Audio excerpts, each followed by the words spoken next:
The judgment chamber stretched toward infinity. Crystalline spires rose from platforms that floated without any visible support, defying every law of physics that humans understood.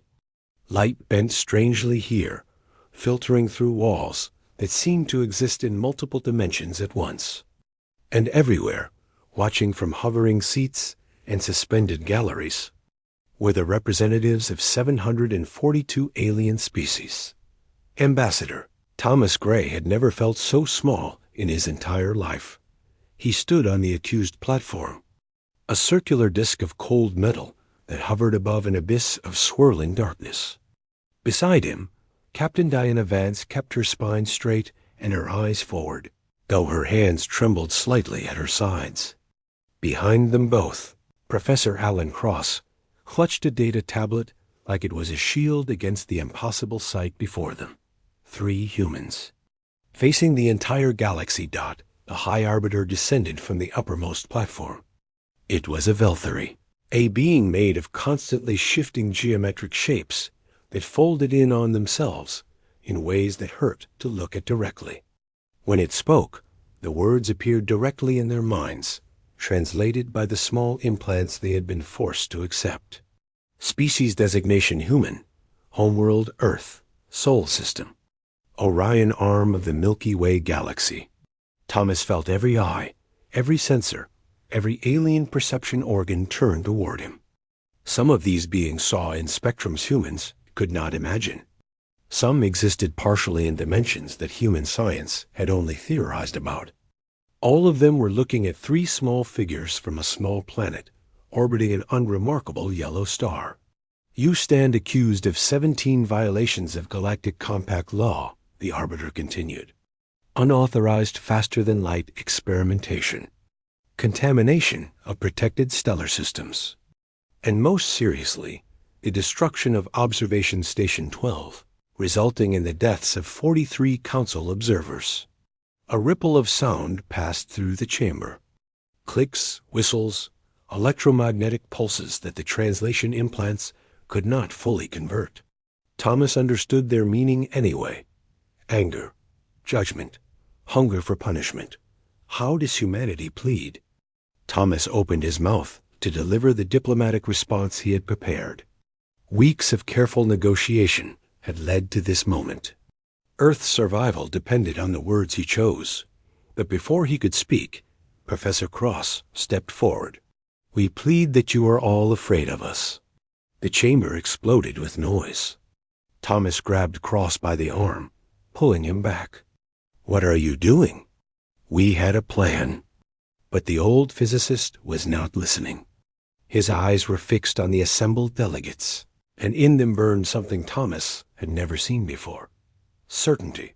Absolute, unshakable certainty. Silence.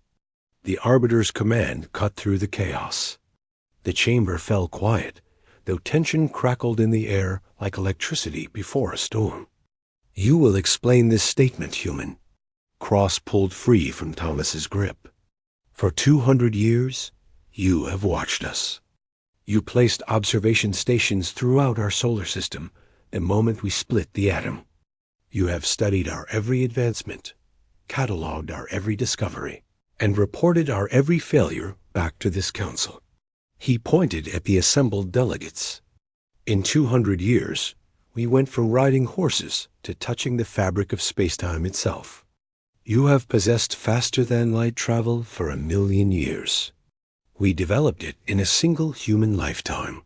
The silence that followed was different, heavier. Thomas could feel something shifting in the room, a change in the way the aliens were looking at them. That station was not destroyed by human weapons, Cross continued. It was destroyed because your observers tried to sabotage our first FTL drive. They underestimated what would happen when they failed. Elder Malthus of the Dominion of Scales rose from his hovering platform. His species had ruled their sector of the galaxy for 300,000 years, and his voice carried the weight of ages. You accuse the Council of sabotage? You, a primitive species that has barely left its own atmosphere? We accuse you of fear, Captain Vance said suddenly. Her voice was steady now, all trace of trembling gone. We accuse you of watching us grow stronger and deciding to stop us before we became too powerful to control. We accuse you of murdering 43 of your own observers to create an excuse for our destruction. Thomas watched the delegates carefully. Most showed outrage, but a few, in the highest platforms where the oldest and most powerful species sat, showed something else entirely: recognition. You have no proof of these accusations, the Arbiter stated. We have all the proof we need, Thomas said, finally understanding what Cross and Vance were doing. They were not defending humanity. They were attacking. But that is not why we came here. He stepped to the edge of the platform, looking up at the 700 species that had gathered to bury his world. You expected us to beg, to plead for mercy, to accept whatever punishment you decided to inflict. He shook his head. We did not come here to beg. We came here to deliver a warning. The Arbiter's geometric form pulsed with agitation. You dare to threaten this council? We dare to tell you the truth. Thomas reached into his pocket and removed a small device, no larger than a coin. 12 hours ago, every human ship in this sector received orders to transmit a message to Earth if we did not report in safely. That message will arrive at Sol in approximately 36 hours. He held up the device. When it arrives, humanity will know that the Galactic Council has taken us prisoner, and they will respond.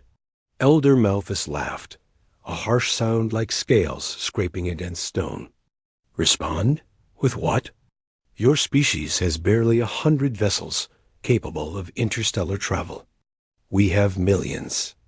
We could burn your world to ash before your message even arrives. Yes, Thomas agreed. You could. If you could find it. The laughter died. Captain Vance pressed a small pin on her collar. Shaped like the Earth, a holographic display flickered to life above the platform, showing star charts that none of the delegates recognized. 6 months ago, we moved Earth, she said simply. Your observation stations are watching an empty stretch of space. Your invasion fleets will find nothing. And while you search for us, we will be preparing. The chamber erupted into chaos. Delegates screamed accusations at each other. Ancient alliances shattered as species demanded to know how this was possible. The Arbiter called for order, but no one was listening. In the center of the storm, Thomas Gray stood perfectly still. He watched the panic spread through the most powerful governing body in the galaxy, and he allowed himself a small smile. They had come here expecting to face judgment. Instead, they had delivered one. Humanity was not asking for permission to exist. They were announcing that the galaxy would have to learn to live with them. The only question now was whether the Council would accept that truth, or whether they would have to learn it the hard way. From the shadows of the highest platform, something ancient and hungry watched the 3 humans with growing interest. It had not seen such boldness from a young species in a very long time. Perhaps it thought, these creatures would be worth consuming after all. 12 hours had passed since the humans made their impossible claim, and the Galactic Council was tearing itself apart. Ambassador Thomas Gray sat in a holding cell made of energy fields, watching through the transparent walls as alien delegates rushed past in various states of panic. Captain Diana Vance meditated in the corner, her breathing slow and controlled. Professor Alan Cross had not stopped working on his data tablet since they were taken from the chamber. They are sealing the exits, Vance said without opening her eyes. I counted 6 different security protocols activating in the last hour. Thomas nodded. They believe we were bluffing about moving Earth. Now they want to make sure we cannot escape while they search for it. They will find nothing, Cross said, not looking up from his tablet. The displacement drive worked exactly as designed. Earth is currently 7,000 light-years from its original position, hidden in a nebula that their sensors cannot penetrate. The energy field flickered, and 3 figures entered the holding area. Thomas recognized Elder Malthus of the Dominion of Scales, his ancient eyes cold with calculation. Beside him floated a Marathi representative, a being of frozen starlight that shifted constantly. And behind them both walked the High Arbiter itself. "You have caused considerable disruption," the Arbiter stated. 700 species are demanding answers. Wars that have been dormant for millennia are threatening to reignite. You have achieved in 12 hours what enemies of the Council have failed to accomplish in 100,000 years. Thomas stood slowly. "We did not come here to cause chaos.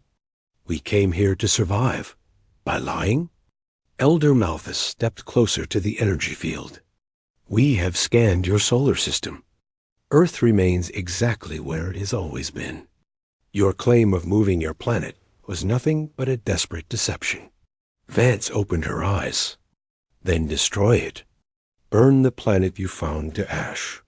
See what happens." The aliens exchanged glances. Thomas understood their hesitation. If the humans were telling the truth, attacking an empty location would waste resources and reveal their intentions. If the humans were lying, the same attack would destroy the only leverage the Council had. "You are in no position to make demands," the Arbiter said. "We are in the only position that matters." Cross finally looked up from his tablet. "You have spent 2 centuries studying humanity. You have watched us survive ice, ages, plagues, and wars. You have seen us crawl from caves to stars in the blink of a cosmic eye. And you still do not understand what you are dealing with." He walked to the edge of the cell, facing the 3 aliens directly. "Every species in your Council achieved greatness by finding their unique strength. The Dominion mastered genetic manipulation. The Marathi learned to exist as pure energy. The Velthari transcended physical dimensions. But humanity, you never discovered our gift. You looked at our weapons and saw violence. You looked at our conflicts and saw chaos. You never saw the truth. And what truth is that?" The Marathi asked, its voice like wind chimes in a storm. "We adapt." Cross smiled, and there was nothing friendly in it. "We are not the strongest species in the galaxy. We are not the oldest or the wisest. But we change faster than anything you have ever encountered. Every challenge makes us stronger. Every enemy teaches us something new. Every extinction event that should have destroyed us instead pushed us to evolve." He pressed a button on his tablet, and the holographic display activated again. This time it showed not star charts, but data. Endless streams of data. "This is everything your observation stations recorded about humanity over the past 2 centuries, Cross explained. Population growth, technological development, social evolution. And this is the pattern none of you noticed. The data reorganized itself into a curve that bent upward at an increasingly steep angle. Exponential growth, Cross said. Not just in technology, in everything. Our population doubles, and our innovation rate quadruples. Our challenges increase, and our adaptation rate accelerates even faster. You have been watching us approach a threshold that your models cannot predict, because nothing like us has ever existed before." Elder Malthus studied the data, his scales, rippling with colors that Thomas had learned to associate with deep concern. "This is impossible. Growth curves like this always collapse. Resources run out. Societies destroy themselves. No species can maintain this trajectory. Human societies collapsed 17 times in recorded history," Thomas said quietly. 17 times we built civilizations, and 17 times we watched them fall. And every single time we rose again, stronger, smarter, more determined than before. He looked at the Arbiter. "You called us primitives. You looked at our short history and saw children playing with dangerous toys. But we are not children. We are survivors of a war that has lasted since the first human looked at the stars and wondered what was out there." "A war against whom?" the Marathi asked. against extinction itself. The energy field flickered again, and a new figure entered the holding area. Thomas felt the temperature drop several degrees as something impossible walked into view. It was not a species he recognized. It was not a species at all. It was an absence of light, a void shaped like a tall, thin figure that seemed to drink in the illumination around it. Where it moved, shadows deepened. Where it looked, warmth died. Elder Malthus and the Marathi stepped back involuntarily. Even the Arbiter's geometric form seemed to contract. "The humans speak truth," the void creature said. Its voice was not translated by the implants.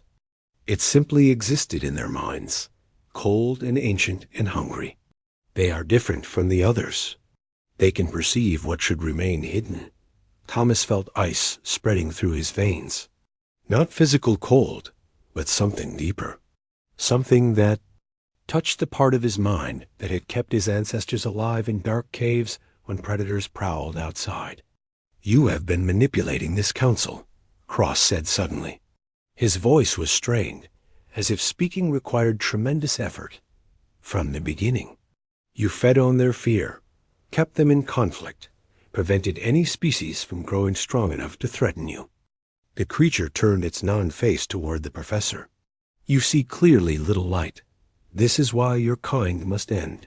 Not because you are dangerous, but because you are witnesses. You can see what we are." Vance was on her feet now, her military training screaming warnings. "What are you?" "We are the Hollowed. We are what remains when a species transcends flesh, but retains only hunger.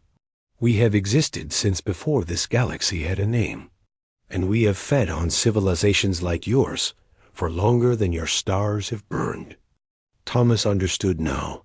The quiet purge, the mysterious accidents and plagues that had killed millions of humans over the past decade, the sabotage of their FTL drive. It was never the Council acting alone. Something else had been guiding them. Something that saw humanity as a threat not to galactic order, but to its endless, hidden feeding. "You wanted to destroy us slowly," Thomas said, quietly, without anyone noticing. "But we developed too fast. We started seeing things we should not see. So you arranged this trial. You planned to execute us, and then eliminate our world before anyone realized what you were." The Hollowed moved closer to the energy field. The barrier flickered and died at its approach. "You are correct, little light. And now you will die here, in this chamber, and your world will follow. A tragic incident. A species that reached too far and paid the price. The Council will mourn publicly and celebrate privately, never knowing they were puppets in a game older than their histories." Thomas looked at Vance. She met his eyes and nodded once. "You made one mistake," Thomas said to the Hollowed. "Oh? And what is that?" Thomas smiled as Vance pressed the pin on her collar 3 times. "You thought we came here alone. Across the galaxy, in a nebula 7,000 light years from the empty orbit where Earth used to be. 8 billion humans looked up at the sky and felt something awaken in the back of their minds. The real war was about to begin." The Hollowed stopped moving. For a being of living darkness, it somehow conveyed surprise. "What did you do?" it demanded. Captain Diana Vance lowered her hand from the pin on her collar. Her eyes had changed. They glowed with a soft, golden light that had no source, no explanation. When she spoke, her voice carried harmonics that should have been impossible for human vocal cords. "We evolved again." Ambassador Thomas Gray felt the change ripple through his consciousness. It was as if a door had opened in his mind, one that had always been there, but locked tight. Now it swung wide, and through it poured awareness, so vast it nearly overwhelmed him. 8 billion minds. 8 billion humans on the hidden Earth. All of them connected, all of them channeling their collective consciousness through the 3 ambassadors in this chamber. He could feel their fear and their determination. He could feel children dreaming and soldiers standing ready. He could feel the entire weight of human history pressing against the present moment. Professor Cross rose to his feet, light bleeding from his eyes as well. The observation stations recorded everything about us. Our technology, our biology, our psychology. But there was one thing your sensors never detected, because you did not know to look for it. Impossible, the Hollowed whispered. No species has developed quantum consciousness. It requires millions of years of evolution. You are too young. We are exactly young enough, Thomas replied. His voice now carried the same strange harmonics as Vance's. Every other species in this galaxy evolved in comfort. They had time, resources, gentle conditions that allowed gradual development. Humanity evolved on a death world. Every day was a fight for survival. Every generation faced extinction. He stepped forward, and the Hollowed actually retreated. The void creature that had fed on civilizations for eons backed away from a human. That pressure forced our minds to develop in ways yours never did. We learned to perceive threats before they manifested. We learned to sense danger in ways that defied physical explanation. You called it intuition, instinct, luck. Thomas shook his head. It was consciousness learning to touch the quantum level.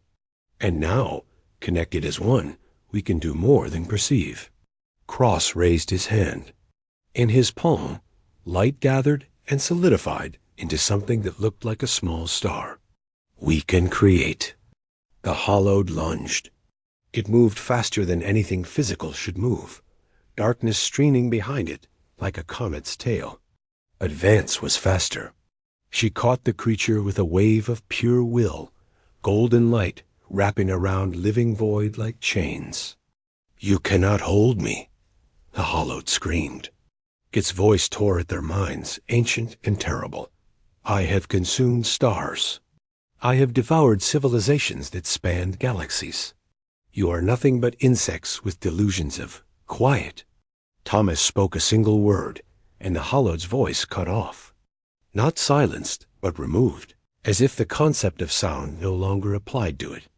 Elder Malthus and the Marathi delegate stood frozen against the wall, watching something that their histories had never prepared them for. The High Arbiter's geometric form flickered rapidly, trying to process information that contradicted everything it knew about reality. This is what you feared, Thomas said to the council representatives. Not our weapons, not our ambition. You felt us developing this ability, even if you could not name it. You felt consciousness awakening in a species that should have remained primitive for another 1,000,000 years. And you were right to be afraid. He turned to face the bound Hollowed, but not of us. You should have been afraid of what we would reveal when we opened our eyes. Cross approached the void creature, studying it with an intensity that made even Vance unk. Unfordable. I can see your structure now. You are not truly alive, are you? You are an echo. A wound in reality left by a species that tried to transcend physical form and lost everything in the process. The Hollowed thrashed against its bonds, but the light held firm. 8 billion minds focused on a single point created a force that even an ancient horror could not break. Millions of years ago, your species was like us, Cross continued. Evolving, growing, reaching for something greater. But you made a mistake. You tried to abandon flesh entirely, to become pure energy, pure consciousness. And in the transition, you lost everything that made you whole. Love, purpose, meaning. All you kept was hunger. You understand nothing, the Hollowed snarled, its voice restored but weaker. We achieved perfection. We transcended the limitations of matter. We became eternal. You became parasites. Vance stepped closer, her light burning brighter. You hide in the shadows because you cannot stand to be seen. You manipulate civilizations because you cannot build your own. You feed on fear because you can no longer feel anything else. Thomas watched the Hollowed carefully. He could perceive its structure now, the way quantum consciousness allowed him to see patterns invisible to physical senses. And what he saw filled him with something unexpected: pity. "How many of you are there?" he asked quietly. The hollowed went still. Something shifted in its void form. Something that might have been surprise. "You already know," it said. "You are looking right at us."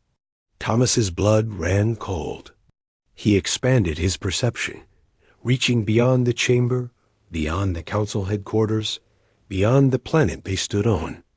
And he saw them, hundreds, thousands, hollowed scattered throughout the galaxy, hiding in the dark spaces between stars, nestled in the shadows of every civilization. They were everywhere. They had always been everywhere. An infection so ancient that the galaxy itself had forgotten it was sick. "If you destroy me," the hollowed said, "the others will know. They will wake from their slumber, and they will hunt your kind to extinction. Not quickly, slowly, the way we have always done. Generation by generation, accident by accident, until nothing remains but memories." Vance looked at Thomas. "It is not bluffing. I can feel them. They are dormant now, but if this one dies, they will sense it." "Then we do not kill it," Thomas said. "You cannot hold me forever," the hollowed warned. "Your species is young. Your focus will waver. And when it does, I will consume every light in this chamber, and then I will feast on your world." Thomas turned to the council representatives. Elder Malthus and the Moradi had not moved, but he could see their minds racing. The Arbiter had regained some composure, its geometric form stabilizing. "You have a choice," Thomas told them. "For 100,000 years, you have been puppets. The hollowed fed on your fears, manipulated your conflicts, kept you weak and divided. You thought you ruled the galaxy, but you were cattle in a pen you could not see." He gestured at the bound creature. "Now you see the pen. Now you know what has been feeding on you. You can go back to pretending, close your eyes, and hope the darkness does not notice you. Or you can help us. Help you do what?" Elder Malthus demanded.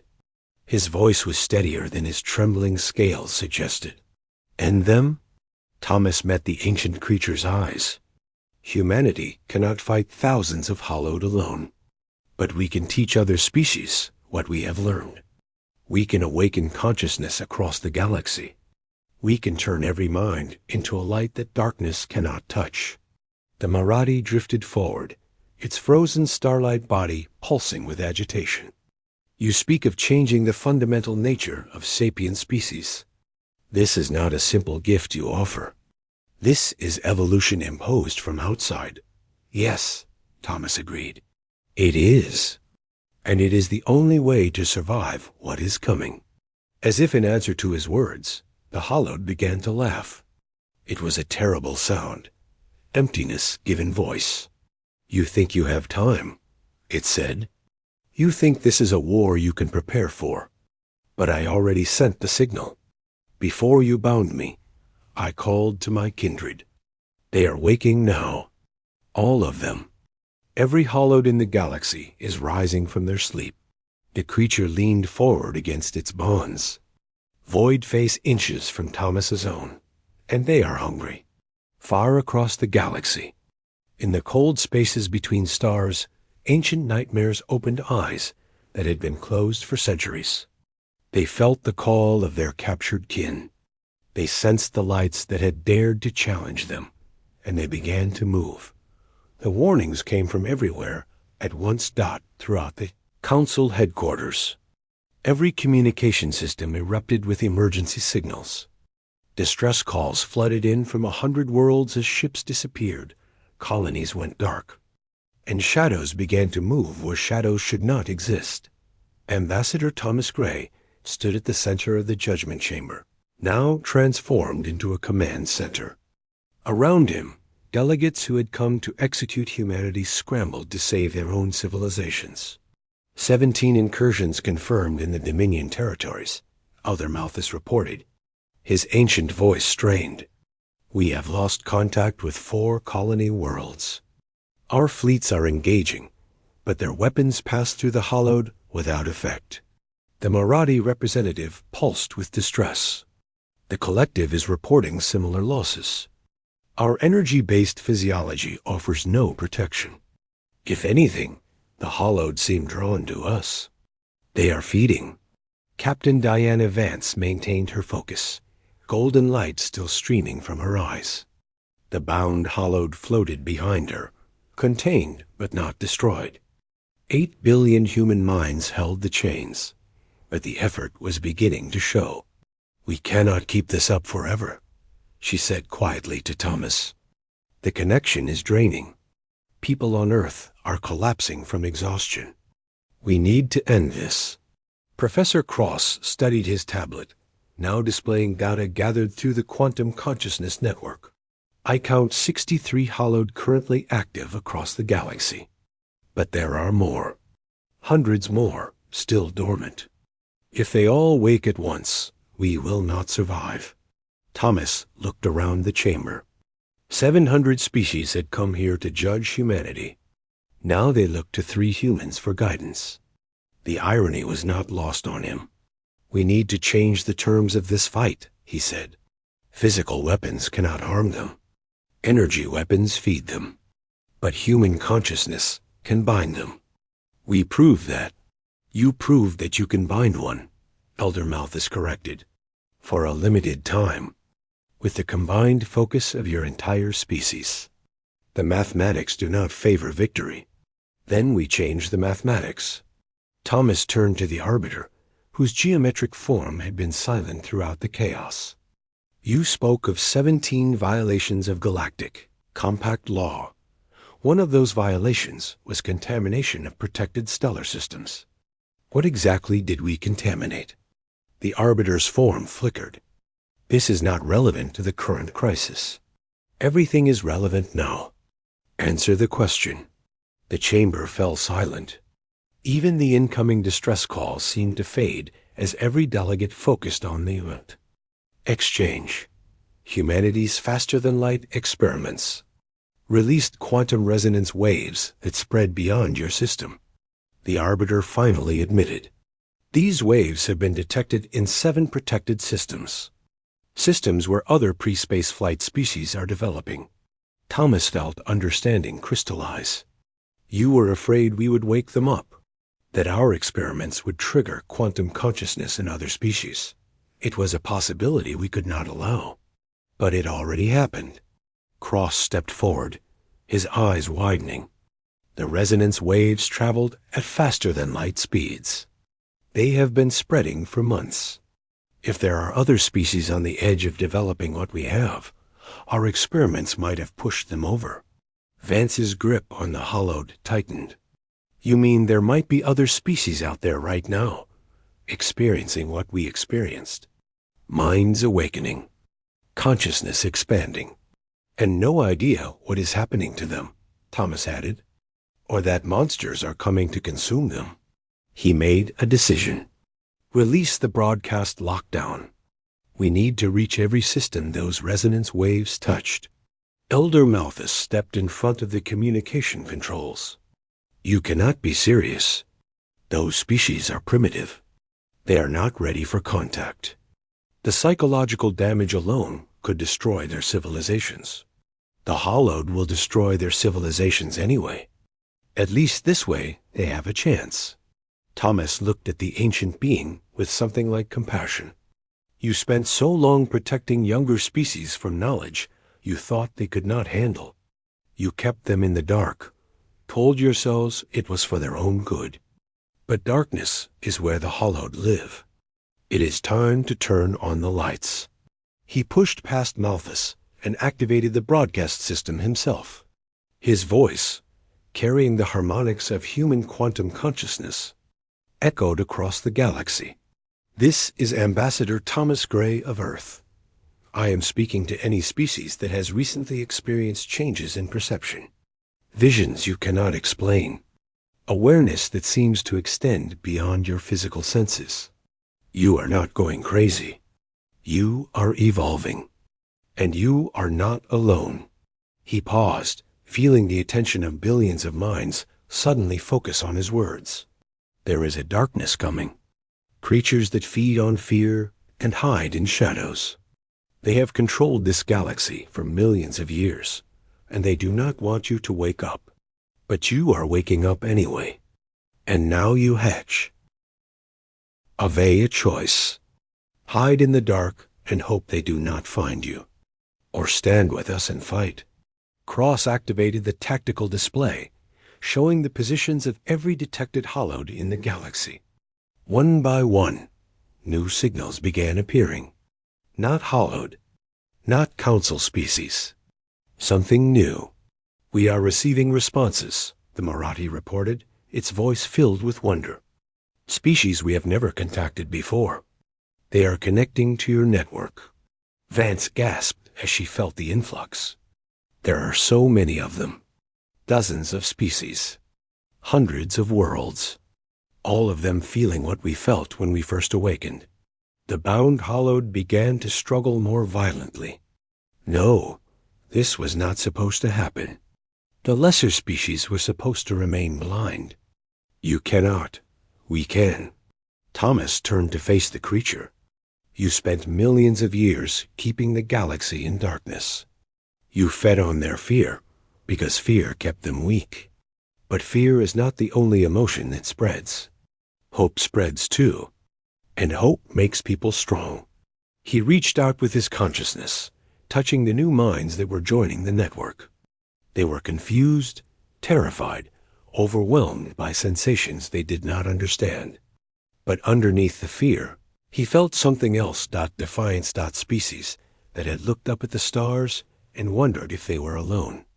Species that had felt the weight of an uncaring universe and refused to surrender to despair. Species that, like humanity, had evolved through struggle and hardship and had learned one fundamental truth: survival is not given. It is earned. Join us, Thomas projected across the network. We will teach you what we know. We will show you how to turn your consciousness into a weapon. And together, we will face the darkness. The response came not in words, but in feeling. Hundreds of billions of newly awakened minds reaching out, connecting, merging their light with humanity's own. The hollowed screamed. Across the galaxy, the 63 active, hollowed felt something they had not experienced in millions of years. Fear. Their prey was not scattering. Their prey was uniting. And in the combined light of 1 trillion awakened minds, shadows had nowhere to hide. This changes nothing, the bound hollowed snarled, but its voice was weaker now. We have survived longer than your stars have burned. We will outlast you all. No, Thomas said simply. You survived because you were hidden.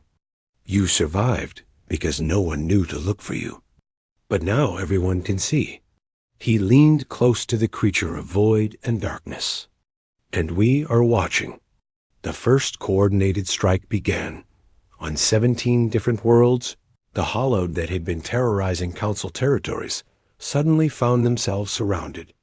Not by ships or weapons, but by light. The combined consciousness of billions of minds focusing on each creature, binding them in chains of pure awareness. The monsters that had devoured civilizations discovered what it felt like to be prey. But as the first victories came in, Professor Cross noticed something troubling in the data. The dormant hollowed, the hundreds that had not yet awakened, were beginning to stir. And they were moving toward a single point, Earth. They know, he said quietly. They know we are the source. They are coming for our world. Thomas looked at the display showing his home planet. Hidden in its nebula, surrounded by 8 billion. Lights that were the foundation of everything they had built. Then, that is where we make our stand. The nebula burned with impossible light. 312 hollowed had converged on the hidden Earth, drawn by the quantum consciousness network that had turned them from hunters into hunted. They emerged from the void between stars like nightmares given form. ancient and terrible and desperate. Ambassador Thomas Gray stood on the surface of Earth for the first time in months, feeling the ground beneath his feet and the sky above his head. Around him, billions of humans looked up at the darkness, approaching through the clouds of gas and dust that had hidden their world. This was the moment. Everything they had built, everything they had become, would be decided in the next few hours. They are not attacking individually, Captain Diana Vance reported. Her physical body stood beside him, but her consciousness was spread across the network, monitoring the approaching threat. They are combining, merging into something larger. Thomas could feel it. The Hollowed were abandoning their separate forms, flowing together into a single massive entity that blocked out the stars themselves. Millions of years of accumulated hunger, united into one consuming void. They are afraid, Professor Cross observed. His voice was calm, despite the apocalypse descending upon them. For the first time in their existence, they are genuinely afraid. And fear makes even ancient creatures do desperate things. The Mega-Hollowed spoke. Its voice was not translated through implants. It simply existed, pressing against every mind in the solar system with crushing weight. Little lights, you, have burned brightly for such a short time. Now you will be extinguished. Your consciousness will feed US4. Millennia. Your memory will be erased from history. You should never have reached for the stars. Thomas closed his eyes and reached out across the network. Not just to humanity anymore. To every species that had awakened across the galaxy. The Morati, now shining brighter than they ever had before. The dominion of scales, their ancient minds finding new purpose. Dozens of newly contacted species, their consciousness raw and untrained, but burning with fierce determination. And everywhere, humans. On Earth, on hidden colonies, on ships scattered throughout the galaxy. 8 billion minds that had evolved through struggle and learned to refuse surrender. You are right about one thing, Thomas said, his voice carrying through the network to every awakened mind. We should never have reached for the stars. The Mega-Hollowed pulsed with satisfaction. We should have run toward them. 8 billion humans moved as one. Not physically, but mentally, spiritually, in the way that only quantum consciousness could achieve. They reached out across the void, and they grabbed the light of their own sun. The nebula surrounding Earth was not natural. Humanity had created it when they moved their planet, a side effect of the displacement technology. But it was composed of hydrogen and helium, the fuel of stars. And now, channeled through the focused will of every human alive, that fuel began to burn. Light exploded outward. Not physical light, but the light of consciousness itself, amplified by stellar fire into something the Hollowed had never encountered. It pierced through their merged form, revealing the truth that darkness had hidden for so long. They were not infinite. They were not invincible. They were lost souls, broken spirits, the remnants of a species that had made a terrible mistake and spent millions of years paying for it. I see you, Thomas projected into the heart of the Mega-Hollowed. I see what you were before you became this. You were like US once, scared, struggling, reaching for something greater. The Mega-Hollowed recoiled. You cannot understand what we lost. You cannot comprehend the price we paid for transcendence. We do understand. Vance's voice joined Thomas's, her consciousness intertwining with his. You wanted to become more than flesh. You wanted to touch the infinite. And when you did, you lost the very thing that made infinity worth touching. Cross added his voice to the harmony. Connection, purpose, love. You sacrificed everything that made existence meaningful because you thought transcendence meant leaving it behind. Across the galaxy, the awakened species joined the chorus. Billions of minds speaking as one, not to attack the Mega-Hollowed, but to offer it something it had not received in millions of years. Understanding. "We do not want to destroy you," Thomas said. "We want to show you another way." The mega hollow trembled. For a moment, just a moment, the void parted, and Thomas glimpsed what lay beneath. Ancient grief. Loneliness so vast it had become madness. A hunger that was really just longing for. Something lost beyond recovery. IT's too late for. US, we have been hollow too long. There is nothing left to save. There is always something left. Thomas remembered his training as a diplomat, his years of negotia. Ting with enemies who believed there was no common ground. But this was different. This was not negotiation. This was reaching out to a drowning soul. You can still choose. You can let go of the hunger. You can stop feeding on fear and start feeding on something else. On what? The Mega Hollow's voice cracked with something that might have been desperate hope. What is left for yous to consume? Thomas smiled. We are not offering you something to consume. We are offering you something to create. He opened the network fully, allowing the Mega Hollowed to see what humanity and the awakened species had built. Not weapons, not defenses, but connections, relationships. The invisible bonds that linked minds across light years, the shared dreams and fears and hopes that made consciousness worth having. Join us, Thomas said, not as predators, as partners. We have so much to learn, and you have so much to teach. You have seen millions of years of history. You have watched species rise and fall. You could be guides instead of ghosts. The Mega Hollowed was silent. Throughout the galaxy, the remaining individual Hollowed paused in their attacks, feeling the shift in their collective consciousness. We cannot undo what we have become, the Mega Hollowed finally said. Its voice was different now, smaller, sadder, more real. No, Thomas agreed.